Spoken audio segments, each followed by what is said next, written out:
Lo escuché a de la Cunza. La Cunza es el de la famosa reperfilada de deuda.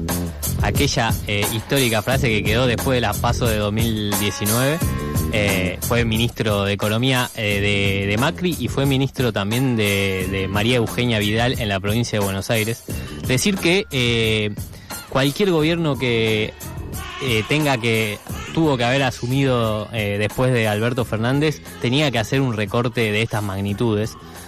¿Y por qué? Y empecé a pensar por qué dice esa frase con tanta liviandad y por qué es un sentido común bastante popularizado. Y claro, es porque Argentina tiene un problema de deuda terrible que afrontar y al cual responder de alguna manera. Recordemos la deuda con el FMI en deuda pública. Estamos hablando y por eso vino al piso muy amablemente Alfredo Álvarez, que es contador público por la UBA, estuvo laburando desde el 2003 en adelante en el Ministerio de Economía en gestión y monitoreo de proyectos financiados con organismos internacionales. ¿Digo bien, Alfredo? Sí. ¿Cómo estás? Bien, buenas noches a todos. Bueno, nada, el problema de la deuda en Argentina, ¿no? Yo creo que transitaste adentro de la gestión, si bien en un puesto más técnico y de monitoreo, transitaste casi toda mi vida política, digamos, adentro del Ministerio de Economía, así que es un problema recurrente, digamos, ¿no?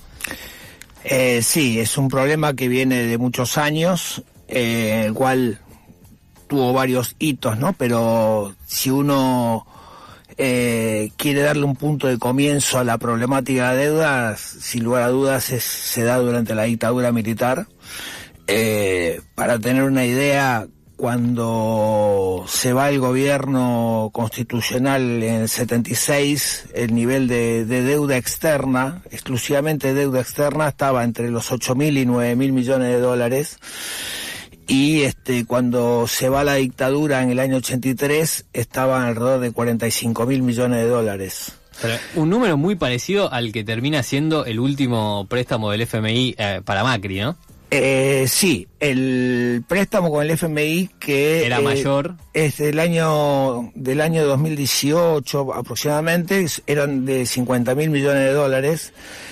El préstamo más alto que dio el FMI a algún país, que incluso en cierta manera vulneraba algunas normas internas del FMI. Causó no solamente polémica en la Argentina, sino dentro del seno del FMI. Total. Al poco tiempo de haberlo entregado, se fue la directora gerente del fondo, que Christine Lagarde. Christine Lagarde. La van a querer, dijo el Mauricio, me acuerdo. Sí, no la vamos a querer. Casi no la querría. Y ella está ahora en el Banco Central Europeo, que es el Banco Central de lo que sería la Unión Europea, y fue reemplazada por Kristalina Georgieva, que es la actual gerente. Desde ese que por ahí desde los sectores más progresistas o del peronismo incluso, se pone el foco en el FMI como el gran factor de direccionamiento de las políticas económicas, ¿no? Y entonces como un punto clave en donde la deuda empieza a ser un problema concreto en la vida de las personas, ¿no? Entonces vuelve el FMI con Mauricio Macri y empieza una serie de modificaciones, por ejemplo, de la famosísima reforma jubilatoria que empieza a hacer temblar el gobierno de Macri. Es tan así que el FMI condiciona tan fuertemente las políticas públicas, digamos, Bueno, cuando uno, digamos, hay distintos tipos de acuerdo con el Fondo Monetario. En el que se firmó en el año 2018 era prácticamente incumplible porque era un acuerdo que había que devolver el dinero al cabo de 2 años, o sea, se sabía que no se iba a cumplir. Se hizo para renegociarlo con posterioridad. Ese acuerdo se renegocia en la época de Guzmán, y pasó a ser algo que es de facilidades extendidas, que en verdad lo que se está haciendo es que el Fondo Monetario va realizando desembolsos para ir pagando la deuda con el propio fondo. O sea, en verdad la deuda lo que se está haciendo en el caso del Fondo Monetario es estirar los plazos. O sea, yo te pago 100, vos me das 100, y la deuda de capital se mantiene y se paga con recursos propios, se pagan los intereses. Claro. Lo que sucede en cuanto al monto de deuda, obviamente 50.000 millones de dólares es mucha plata y eso sí, ya lo sabemos. Llega menos, ¿no? Llega al orden de 43 claro, millones, 45.000, ¿no? y la línea total era de 50, 55, y luego se toma un poco más de esa línea. O sea, la deuda está en el orden de los 50.000 millones de dólares. Pero el tema es que el Fondo Monetario, cuando se firma el acuerdo con el Fondo Monetario, existen una serie de metas a cumplir. Que esas metas, bueno, uno puede estar de acuerdo o no puede estar de acuerdo, pero el país se compromete a cumplir con esas metas. Que eso sería posiblemente lo que más afecta. La deuda con el Fondo Monetario, a pesar de ser muy grande, obviamente, 50.000 millones de dólares es mucha plata en cualquier lado, representa menos del 10% o alrededor del 10% de la deuda total que tiene la Argentina. O sea, muchas veces hacemos énfasis en el tema de la deuda con el fondo, pero ojo que hay otras cuestiones que son mucho más determinantes a nivel de deuda. Y además, una cosita más, la deuda con el fondo tiene niveles de tasas muy bajas. Sí, uno diría tiene niveles de tasa muy baja, pero tiene un costo social en términos de estas obligaciones que te impone en las revisiones, que son socialmente altas, digamos, ¿no? Sí, eso es cierto. Digamos, hay metas de gasto a cumplir, hay metas de cumplimiento de aumento de reservas, y muchas veces existen condicionantes de índole político, digamos, de sacar determinadas leyes, por ejemplo, ¿no? Claro. En el último acuerdo existen compromisos por parte de la Argentina, sacar una reforma laboral, que fue la que salió. Claro. Existe también, está firmado que tenía que existir antes que finalice el 2026 una reforma previsional, pero ya está prácticamente seguro que eso no va a suceder, y si de realizarse, se realizará con posterioridad en el 2027, porque es un tema muy complejo. Año 2027, año electoral, difícil que se haga una reforma. Sí, exactamente. Digamos, como todos los gobiernos, siempre cuando están en el gobierno creen que van a estar siempre. Sí. Entonces dicen en el próximo periodo, claro, dándolo por sentado, ¿no? Pero esto es una cosa habitual de todos los gobiernos que creen que llegan y se crean para siempre. Habías dado un dato de que la deuda con el FMI es o representa el 10% de la deuda total argentina. ¿Cómo fue? ¿Creció la deuda esa total en el periodo de Javier Milei? Mira, hay un tema muy interesante con eso, porque que incluso voy a traer a cuento una situación que se dio hace un par de meses en un programa de televisión, en el cual se invitó a una funcionaria de economía, no recuerdo el nombre, y al senador Mayans. Y el senador Mayans, que hace 24 años que es senador, dijo que había aumentado la deuda. Y la funcionaria del Ministerio de Economía decía que no, que la deuda no se había mantenido, que no había crecido, que lo que sucedió en verdad es que gran parte de la deuda que era del Banco Central se pasó al Tesoro Nacional. Entonces, la funcionaria decía que Mayans tomaba la deuda del el Tesoro Nacional, esa sí había aumentado, pero había disminuido la del Banco Central. Era muy gracioso porque luego, de ambos lados de la grieta, llamémosle, decían qué domada de la funcionaria Mayans, y del otro lado decían qué domada de Mayans a la funcionaria, ¿no? Y el tema, y ahí es donde quiero poner este dato. Yo no quiero creerle a uno o creerle a otro. Yo quiero ir a ver los números concretos. Está bien. Entonces, si uno analiza la deuda total, incluyendo Banco Central y el Tesoro, tengo acá la información. En diciembre del 2023, la deuda, o sea, en el momento que llega el gobierno de Javier Milei, era de 462.000 millones de dólares. Okay. Y a marzo del 2026 es de 528.000 millones de dólares. O sea, pasó de 468 a 528. Entonces, ¿qué es lo que sucede? Y hay un problema que posiblemente se soslaye.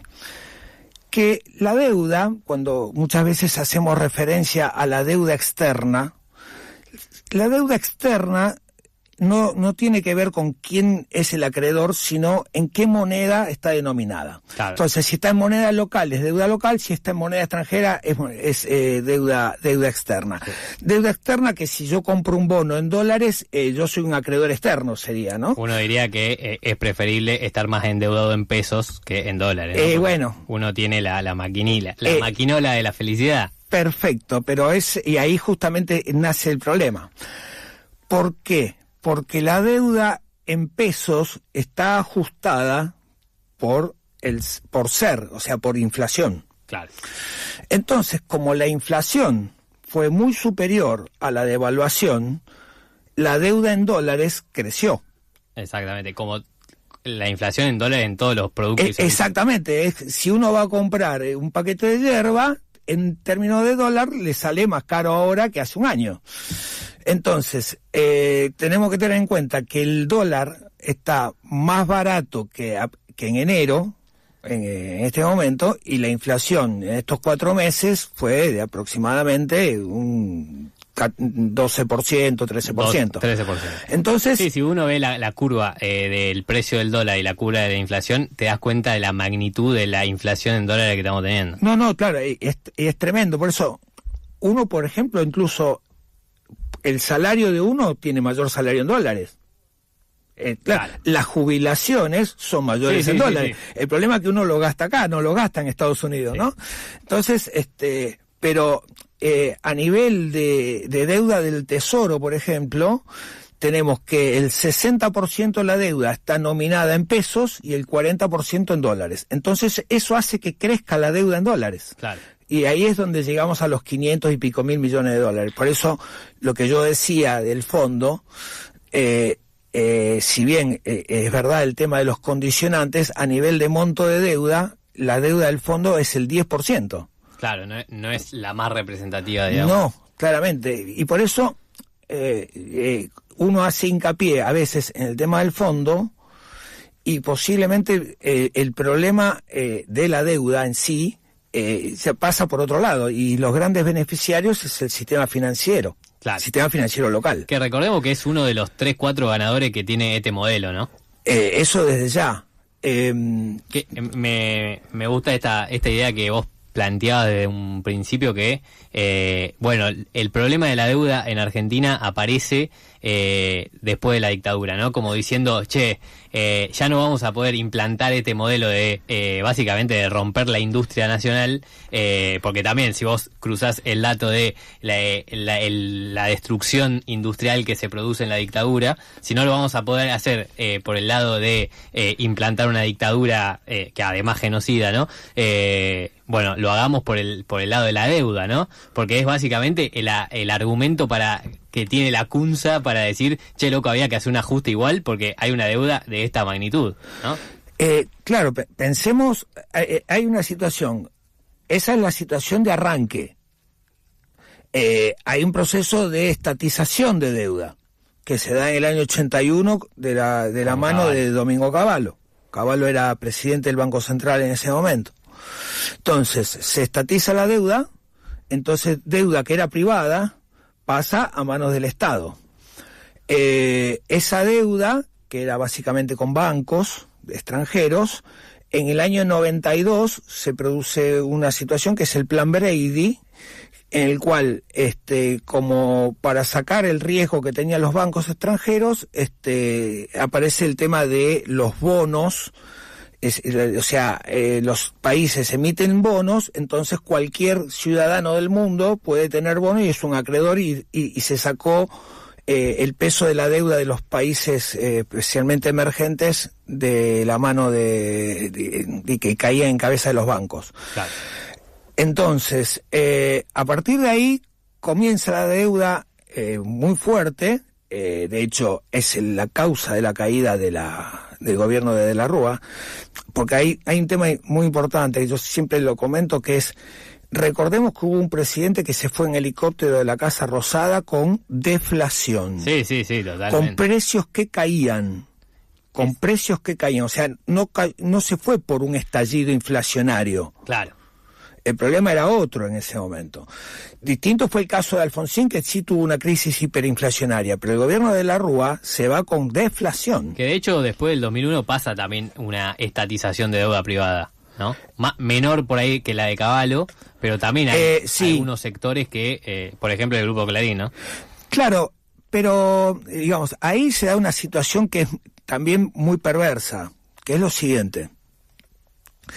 Durante la convertibilidad, obviamente todos sabemos, dólar 1 a 1 por ley, si uno pedía plata en un banco, cualquier ciudadano pedía plata en un banco y le prestaban dólares, la tasa estaba alrededor del 5%, 6% anual. Si le prestaban pesos, la tasa estaba en 17, 18% anual. Entonces uno dice, ¿por qué si el dólar valía igual que el peso, a mí me prestaban pesos al 18 y en dólares al 5? En verdad era por el riesgo de una devaluación futura que finalmente se produjo. Pero durante 10 años me cobraron la devaluación antes. Claro. O sea, me la estuvieron cobrando con una mayor tasa. Claro. Y cuando se produce finalmente la devaluación, el gobierno de entonces, el gobierno de Duhalde, emite los bonos, los bonos de deuda, y le entrega y se hace cargo de la devaluación. Por eso las deudas se especifican a 1.40 en ese momento, y el resto se hizo cargo todos los argentinos, hayan tenido deuda o no hayan tenido deuda. Estamos hablando con Alfredo Álvarez, que nos está contando un poco algunos puntos sobre el problema de la deuda en Argentina. Para terminar, Alfredo, te pregunto, ¿qué tan cierto es que la deuda es el condicionamiento o el condicionante principal, digamos, de los gobiernos democráticos? Hay que ver, son distintos casos. Por ejemplo, el gobierno de Alfonsín claramente fue un gobierno que fue altamente condicionado por el tema de la deuda. Y aparte un gobierno que era todavía débil porque era la transición democrática, en el cual también estuvo cascoteado del lado de adentro, ¿no? Sí. Recordemos que le hicieron 14 paros a Alfonsín y a Menem le hicieron 2. Entonces, claramente sucedió eso. Luego, si uno se para hoy, digamos, es un condicionante, pero yo creo que dentro de todo, y acá hay que tomarlo en contexto lo que voy a decir, Argentina tenía un problema fiscal serio, muy serio. Y de los últimos 50 años, en 43 gastó más de lo que recaudaba. Bien. ¿Tá? Entonces, ¿que había que hacer un ajuste fiscal? Sí. El asunto es quién paga el costo fiscal. Claro, ¿a dónde va ese ajuste fiscal? Exactamente. Entonces, hoy el mayor condicionante es justamente ese ajuste fiscal. Entonces, ¿y quién paga el costo fiscal, el ajuste fiscal, sí es una decisión política? Claro. Entonces, para dar un ejemplo, y lo consulté hoy porque sabía que lo tenía y no me acordaba de dónde. El costo de mantener el Congreso de la Nación el costo de mantener el Congreso de la Nación son 480 millones de dólares por año. Eso está en el presupuesto 2026. Numerito. Eso implica, si uno lo divide por la cantidad de legisladores que tiene, y lo divide por los 12 meses del año, eso implica que cada legislador, esto no quiere decir que gane esto, ¿no? Sino que el presupuesto... ¿Cuánto le cuesta al Estado? Exactamente, $100.000 cada legislador por mes. Sí, estamos ahí, hay un tema que a mí yo prefiero una democracia fuerte y que tenga... Sí. Pero no se hace una democracia fuerte con 35 asesores por cada legislador. Sí, hay también otros indicadores como los impuestos que sí bajó este gobierno y los que no bajó, por ejemplo. Que claro. Todos están ligados a las principales fortunas de este país y no tanto a los sectores mayoritarios, ¿no? Y claro, porque en definitiva, pensemos algo, el principal impuesto que se recauda en la Argentina es el IVA. Sí. Y el IVA que uno paga por un paquete de fideos, que pago yo cuando voy a comprar un paquete de fideos, es el mismo IVA que paga cualquier persona. Por ejemplo, la familia Pérez Compán, que es una de las principales fortunas de la Argentina. Entonces, el IVA es un impuesto que es regresivo. Totalmente. Entonces, ese impuesto no se tocó nada. Y no. Esa es la gran discusión que se viene. Claro, por eso, cuando estamos hablando de cuestiones, y acá trato de sacar cuestiones ideológicas, no paso por el tema de cuestiones ideológicas, sino vamos directamente a lo técnico. Y yo creo que ahí es donde hay que darle la discusión, porque desde el punto de vista técnico hay argumentos. Entonces, claramente, dar la discusión de lo que es una reforma impositiva, sí hay que darla, porque es claramente un tema de política y desde el punto de vista técnico también hay que darla. Alfredo Álvarez se pasó por el aire de FM La Tribu. Nosotros ya volvemos. Gracias, Alfredo. Gracias a ustedes.